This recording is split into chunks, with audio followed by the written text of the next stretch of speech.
आपने ही आरोप लगाया, आपके पार्टी ने आरोप लगाया कि आपके अब तक 9 कार्यकर्ताओं की हत्या कर दी गई है। यहां पर मुकाबला शुरू हो चुका है, एक मुकाबला अब तो आप हार चुके हैं, लेकिन जो लोगों की जान जा रही है, जो कार्यकर्ताओं की जान जा रही है, उनके साथ आप लोग क्यों खड़े नहीं हैं? देखिए अमित जी, पहली बात है, जहां तक लोकतंत्र का सवाल है, चुनाव का मुकाबला कौन जीतेगा कौन हारेगा ये तो महत्वपूर्ण विषय है, मगर इतना महत्वपूर्ण नहीं कि लोगों के जीवन के साथ इसका मूल्यांकन किया जाए। एक मुकाबला हम हार गए होंगे, मगर जीवन बचाना ये सबसे बड़ी मुकाबले की बात है और इसमें कोई नहीं हारना चाहिए, हर किसी का जीवन बचना चाहिए। नंबर 2, आज मैं ममता जी को सुन रहा था, वो कह रही थी कि बहुत कुछ फेक न्यूज है, ये सब फेक वायलेंस है, वायलेंस हो नहीं रहा है। अभी आपने बताया भारतीय जनता पार्टी के 9 कार्यकर्ता शहीद हो गए हैं, टीएमसी बोल रही है हमारे 5 कार्यकर्ता मारे गए हैं, आईएसएफ बता रही है उसका 1 कार्यकर्ता मारा गया है, कांग्रेस और जो कम्युनिस्ट है वो भी इसी प्रकार से कुछ आकलन कर रहे हैं। तो एक बात तो तय है, हिंसा तो हो रही है, ये फेक नहीं है, सभी पार्टी के लोग मारे जा रहे हैं, कानून व्यवस्था की धज्जियां उड़ गई हैं। अगर जीत के 2 दिन के अंदर 10-12 कार्यकर्ता भिन्न भिन्न पॉलिटिकल पार्टीज के सड़कों के ऊपर मारे जाए, और जिस प्रकार के दृश्य सोशल मीडिया के ऊपर आज पूरा विश्व देख रहा है, हजारों हजार लोगों के घरों के ऊपर आक्रमण, आगजनी, अराजकता, महिलाओं को घसीट करके पीटना, आप बताइए ये सभ्य समाज का विषय है क्या? क्या इस पे आवाज नहीं उठनी चाहिए? आपका प्रश्न था कि हम क्यों नहीं खड़े हैं अपने कार्यकर्ता के साथ। हमारे पार्टी का अध्यक्ष, आप देखिए यहाँ हर्षवर्धन जी मौजूद है, उन्होंने बहुत लंबे समय तक भारतीय जनता पार्टी को कवर भी किया है और हमारे पार्टी के हायरार्किकल स्ट्रक्चर को जानते हैं। हम एक स्ट्रक्चर्ड पॉलिटिकल पार्टी है, हमारी पार्टी अध्यक्षीय प्रणाली को मानती है, अर्थात जो भी व्यक्ति अध्यक्ष होता है वो इंडिविजुअल नहीं होता है, वो पार्टी को रिप्रेजेंट करता है, ही इज द पार्टी। तो स्वाभाविक रूप से जब खुद जेपी नड्डा जी वहां स्टेशन है, एक बहुत बड़ा संदेश पूरे भारतवर्ष को भेजा गया है कि देखिए हम लोकतंत्र की रक्षा लोकतांत्रिक तरीके से कानून को अपने हाथ में लेकर नहीं करना चाहते हैं। हम धरना, प्रदर्शन, सत्य को प्रतिपादित करके जहां संदेश भेजना चाहिए वहां संदेश भेज के, मगर हम अपने कार्यकर्ताओं के साथ खड़े हैं, उनके घर जा रहे हैं। कल अभिजीत सरकार की मां किस प्रकार बिलख बिलख कर रो रही थी और मैं देख रहा था हमारे अध्यक्ष जी किस प्रकार उनके माथे के ऊपर हाथ डालकर उनको सांत्वना दे रहे थे। यही एक लोकतांत्रिक पार्टी का कर्तव्य है और अपने कर्तव्य का निर्वहन कर रहे हैं। ये ठीक है कि आपके वहां पर राष्ट्रीय अध्यक्ष गए हैं, लेकिन सवाल यह है कि जब ममता बनर्जी ने कहा था कि 2 तारीख के बाद खेला होबे, जब यहां से पैरामिलिट्री फोर्स चली जाएंगी, उन्होंने जो बोला उन्होंने तो करके वो दिखा दिया। आप सिर्फ हाथ में हाथ धरे देखते रह गए, आपके 9 लोगों की जान चली गई और कई लोग उसमें अपनी खून बहा चुके हैं, क्योंकि जब उनको जरूरत थी आप लोग वहां नहीं थे। अब जाके आप वहां पर धरना प्रदर्शन कर रहे हैं। आपके पास गृह मंत्रालय है, आपके पास पैरामिलिट्री फोर्सेस है, क्या किया आपने? देखिए अमित जी, इसका मैं उत्तर बिल्कुल सटीक रूप से देता। आज मैं ट्विटर में भी देख रहा था, मैं सोशल मीडिया में भी देख रहा हूं, कई लोगों के मन में रोष है और जो सवाल अमित जी आप पूछ रहे हैं, कई लोग पूछ रहे हैं कि आखिर आपने क्या किया। हमारे पास 3 ऑप्शन है। ऑप्शन नंबर 1, और मैं बिल्कुल जिसको कहते हैं कि खुल के बात करूंगा, कुछ भी छुपाना और पर्दा नहीं करना चाहता हूं, आप इजाजत दे तो। देखिए हमारे पास 3 ऑप्शन है। ऑप्शन नंबर 1, जो ऑप्शन लोकतंत्र का नहीं होता है, जो ऑप्शन गली का और जो जंगल का ऑप्शन होता है, the rule of the jungle is कि एन आई फॉर एन आई। उन्होंने मारा, हम भी मारेंगे, उन्होंने एक की हत्या की, हम भी हत्या कर देंगे, मगर an eye for an eye will leave the whole world blind. अगर इस प्रकार से हम चलेंगे तो ये लोकतंत्र नहीं कहलाएगा। दूसरा ऑप्शन हमारे पास है, जो बहुत सारे लोग कह रहे हैं कि आप प्रेसिडेंट रूल लगा दीजिए। देखिए प्रेसिडेंट रूल लगाना नहीं लगाना ये निर्णय अकेला कोई व्यक्ति या कोई संगठन नहीं लेती है, इसके पीछे का एक संवैधानिक प्रक्रिया होती है। खुद प्रधानमंत्री जी ने गवर्नर से बात किया है, खुद एमएचए ने इसका रिपोर्ट मांगा है, रिपोर्ट आ रही है, रिपोर्ट के बाद इसका निर्णय अवश्य लिया जाएगा। कोर्ट में भी हमारी पार्टी इन विषयों को लेकर गई है, सुप्रीम कोर्ट में, सर्वोच्च न्यायालय में। तीसरा ऑप्शन है, इन द मीन टाइम हम डेमोक्रेटिक प्रोसेस को फॉलो करते हुए, लोकतांत्रिक प्रोसेस को फॉलो करते हुए पूरे देश से अपील भी करें, धरना प्रदर्शन भी करें, ममता जी से भी अपील करें और इस पूरे समय हम अपने कार्यकर्ताओं की रक्षा भी करें। स्ट्रिक्ट हिदायत दी गई है हमारे जो नेता हैं, जो ग्राउंड पे हैं बंगाल के, कि वो हमारे कार्यकर्ताओं को बचाएं, उनके संरक्षण के लिए, उनके प्रोटेक्शन के लिए जो भी करना हो मानवीयता संवेदनाओं के साथ। संबित जी ठीक है, आपने गिना दिया। आपके नेता कह रहे हैं कि आप अपने नेताओं कह रहे हो कि जाके कार्यकर्ताओं को बचाओ, आपके नेता खुद कह रहे हैं कि हमें कौन बचाएगा, तो उनकी तो ऐसी हालत है, आपके पास आएंगे। मानव जी, सबसे पहले तो आपको मुबारकबाद, एक बड़ा मुकाबला जीत लिया, लेकिन मानना पड़ेगा जो कमिटमेंट आप लोगों ने किया उसे पूरा करके दिखा दिया। दीदी ने बोला 2 तारीख के बाद खेला होगा, और देखिए क्या खेला किया आपने कि किसी को नहीं बख्शा आपने। सीधा मौत के घाट उतार दिया। सर पहले तो आपका नमस्कार और आपके थ्रू सारे पैनलिस्टों को मेरा नमस्कार है और पूरे देश को मेरी संवेदनाएं हैं। जिन्होंने अपने परिवार वालों को, प्रियजनों को खोया है, उन सभी को हमारी संवेदनाएं हैं। आज हमारे लिए सबसे बड़ा विषय कोविड है और जहां तक सर बात है, ये जो 3 तरह की चैनल जो देख रहे हैं, जैसे जंगल राज हो या प्रेसिडेंट रूल हो या फिर लोकतंत्र का हो, तो लोकतंत्र का जो हिस्सा था वो बैलेट से प्रूव हो गया। गोली मारो की सरकार जिनकी है, उनसे हमें संज्ञान या उनसे हमको ज्ञान नहीं लेना है, प्रवचन नहीं चाहिए।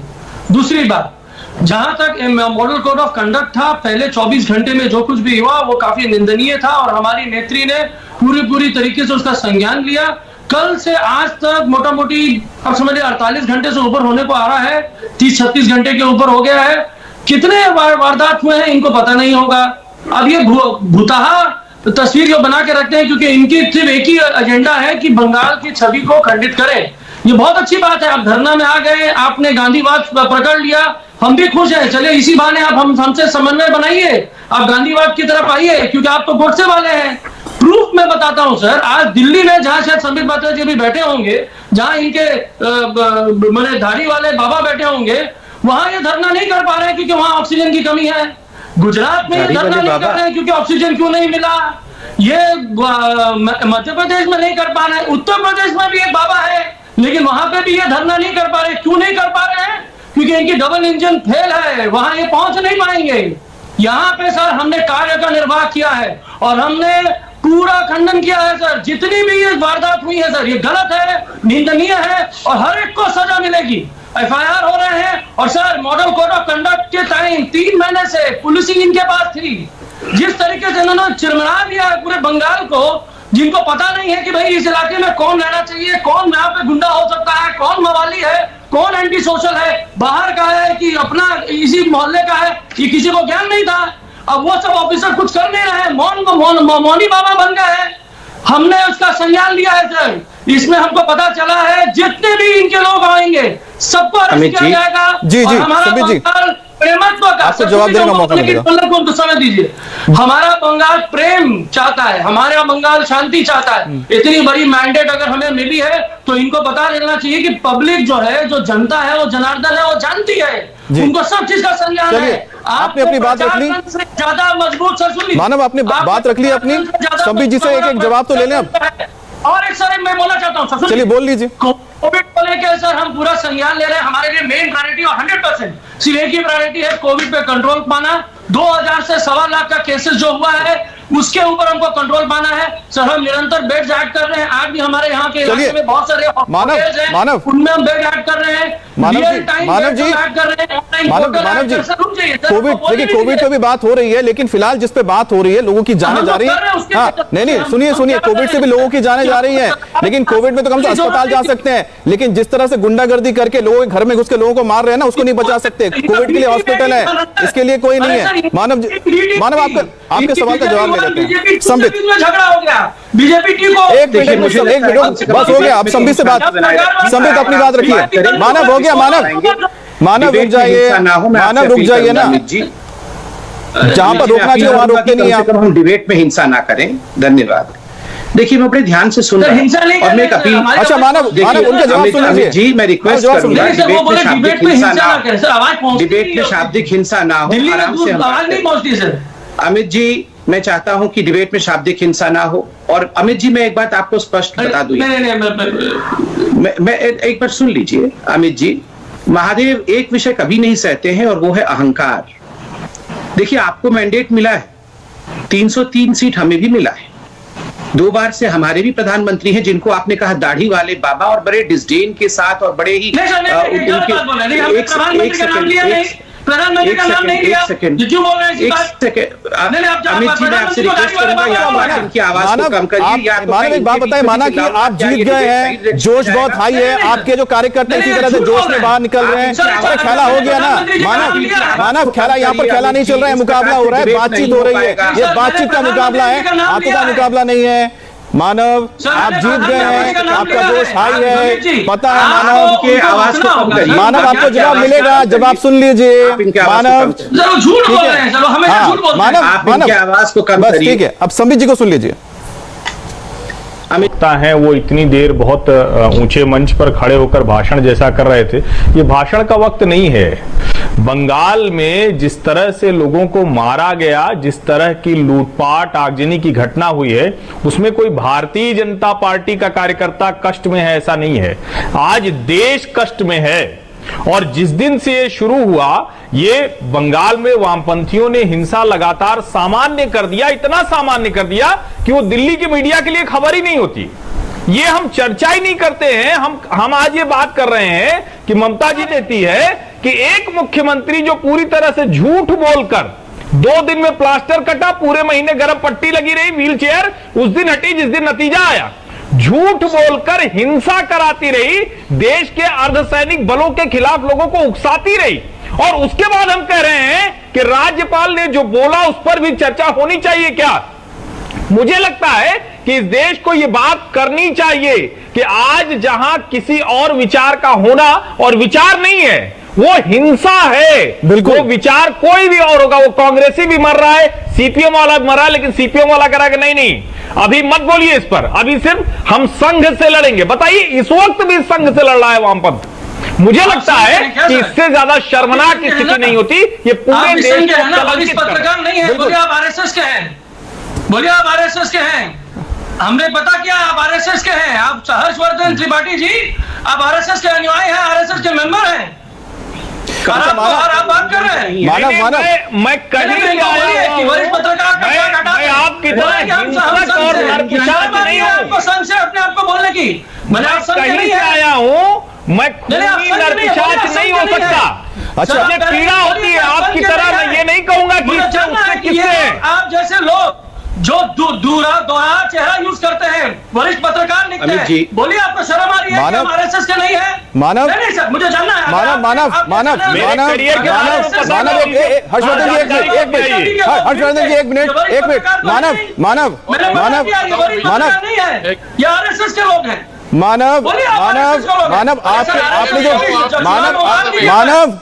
आप जो जीत के लिए आप जीत की खुशी मना रहे हैं, ठीक है, लेकिन एक बात बताओ मानव, खुशी नहीं है, ये लोग खुश होने ही नहीं देंगे। मानव, ये तो है, ये तो अरे मानव, आपके चेहरे पे मुस्कुराहट नजर आ रही है, लेकिन मानव एक मिनट सुन लीजिए, आप सुन भी तो लीजिए। होने देंगे? अच्छा हर्षवर्धन जी, एक मिनट हत्याएं कराएंगे, नरसंहार कराएंगे, और उसके बाद आप कहेंगे कि ये सही है, वो अच्छा देखिए, सब बोलेंगे तो कुछ होगा नहीं, सब बोलेंगे तो कुछ होगा नहीं। शर्म करिए, शर्म। हर्षवर्धन जी एक बार आप रुक जाइए। जिम्मेदारी मानव, ये जो आप चिल्ला रहे हैं ना, ये जो चिल्ला रहे हैं, ये चीख वहां पर लोगों को बचाने के लिए होनी चाहिए थी। लोगों का खून बह रहा है, तब आप नहीं चीखे। आप सिर्फ चीखे क्या बोलने के लिए, खेला होबे। और पत्रकार की बात करते हैं, भाई पत्रकार का काम जो है उसको करने दीजिए ना, ठीक है। अब ब्रेक के लिए रुकते हैं, अब ब्रेक लेना पड़ेगा। मानव, आप नहीं रुकेंगे तो हमें ब्रेक लेना पड़ेगा, क्योंकि शपथ लेने के बाद ममता बनर्जी ने सबसे पहले एक जगह का दौरा किया है। वो कौन सी जगह ये भी बताएंगे, और साथ ही बताएंगे कि आखिरकार मानव कौन सा वीडियो दिखा रहे थे, क्योंकि कुछ वीडियो और भी है जो आपको देखना चाहिए। ब्रेक के बाद जल्द लौटते हैं।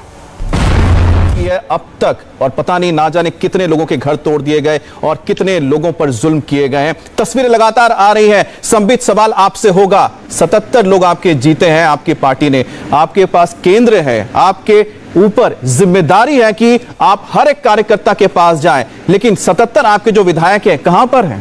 कहां पर है वो लोग, क्योंकि उनके कार्यकर्ताओं को मौत के घाट उतारा जा रहा है? कहां है शुभेंदु अधिकारी? नहीं, आज तो वो ओथ लेने आए थे, मगर वो लगातार नंदीग्राम में मौजूद हैं और नंदीग्राम में अपने कार्यकर्ताओं के प्रति जो भी किया जा सकता है वो सब कर रहे हैं। मगर देखिए, ये विषय किसी व्यक्ति का नहीं है।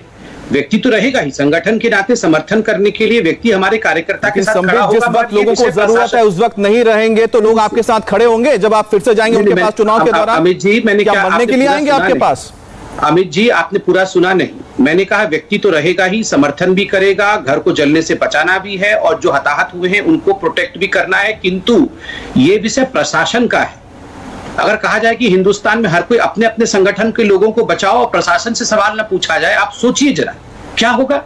उत्तर प्रदेश में अगर हम इसी प्रकार का मेहम शुरू कर दें और हम कहें समाजवादी पार्टी अपने लोगों को बचाए, कांग्रेस अपने लोगों को बचाए, पुलिस प्रशासन कुछ नहीं बचाएगी, तो क्या ये उत्तर होगा? क्या आज हिंदुस्तान में ऐसी परिस्थिति आ जाएगी कि पार्टी के लोग अपने अपने लोगों को बचाएंगे और प्रशासन स्टेट स्पॉन्सर्ड टेरर करके हमें मारेगी। ये जो हो रहा है बंगाल में, ये दीदी द्वारा स्टेट में, दीदी भी नहीं कहूंगा आज से, ये दीदी के लक्षण नहीं है। दीदी एक बहुत ही सभ्य शब्द होता है हिंदू समाज में, और दीदी एक बड़ी बहन का रूप होता है। और ममता बनर्जी में मुझे ना ही ममता दिखता है और ना ही बड़ी बहन का रूप दिखता है। मुझे तो खेद के साथ कहना पड़ रहा है, मिस बनर्जी के आज स्टेट स्पॉन्सर्ड टेररिज्म के कारण 14 लोगों की हत्या की गई है। और आप याद करिए, एक पहलू, एक अखलाक खान के कारण किस प्रकार से अमेरिका और ओबामा थे उस समय, ओबामा और यूके, वहां के राष्ट्रपति बोल देते थे।